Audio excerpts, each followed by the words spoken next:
Welcome to part 4 of this Knife Delights presentation of all the knives that I picked up in the last 3 weeks with a 2-week trip through the East Coast, stopping at antique malls and just scrounging around. So all the knives you've seen except the one Boy Scout knife that I got over through eBay, I found at antique stores. So I found these 3 fixed blade knives.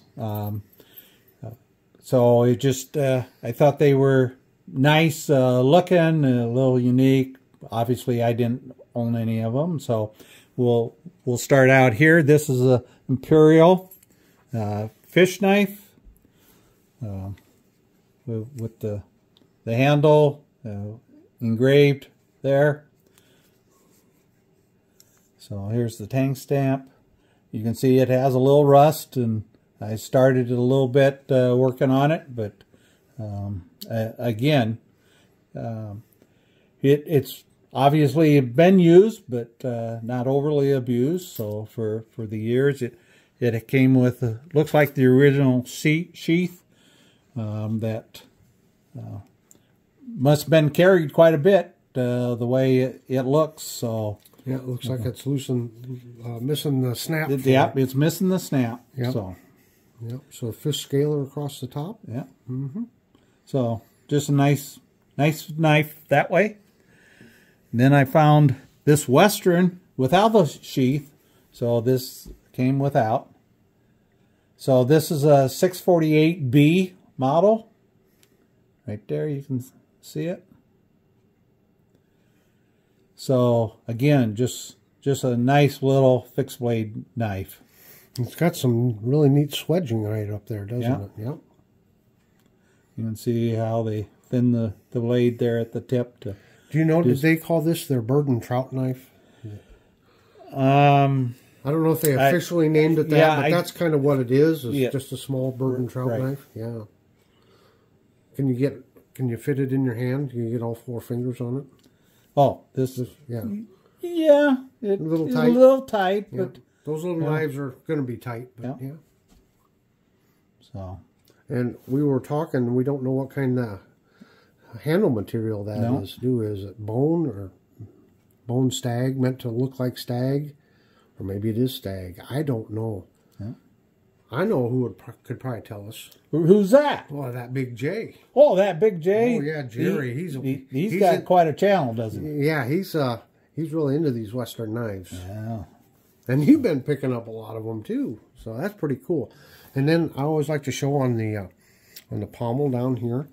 You see how this pin here goes all the way through to that one. So you got 2 pins in a Western knife, and that's something that they patented. So you say it's full tang, but as you can see, the tang comes back here and then it disappears in.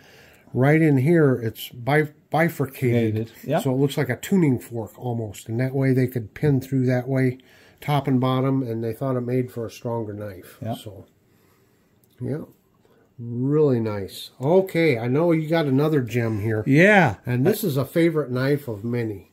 So this is a Schrade 152. The sharp finger. Yeah. USA made. So it's an old timer. Yep. I've been looking for one of these. I have one, but it's the Chinese version of it. Oh, so I have to protect this one. You better protect this one, yeah. You're not going to borrow it for a few years? Well, decades? I might borrow it. I'm good at borrowing. So, and this came with, looks like the original sheath. Again, it seems to work just fine in here. Whoop, put it upside down. And snaps. So, it looked like somebody used this quite a bit. Yep. In their... And I noticed on the tang stamp it didn't have the plus sign after the Schrade, so this is not a stainless steel blade as far as I know. So this is probably, I don't know when they came out with the sharp finger, but this is probably one of their older ones. Yeah. Just based on that tang stamp, but it's held up well. You know, they make this really tough saw cut Delrin. It just really holds up, and then you got your lanyard hole there. Yep. That is sweet.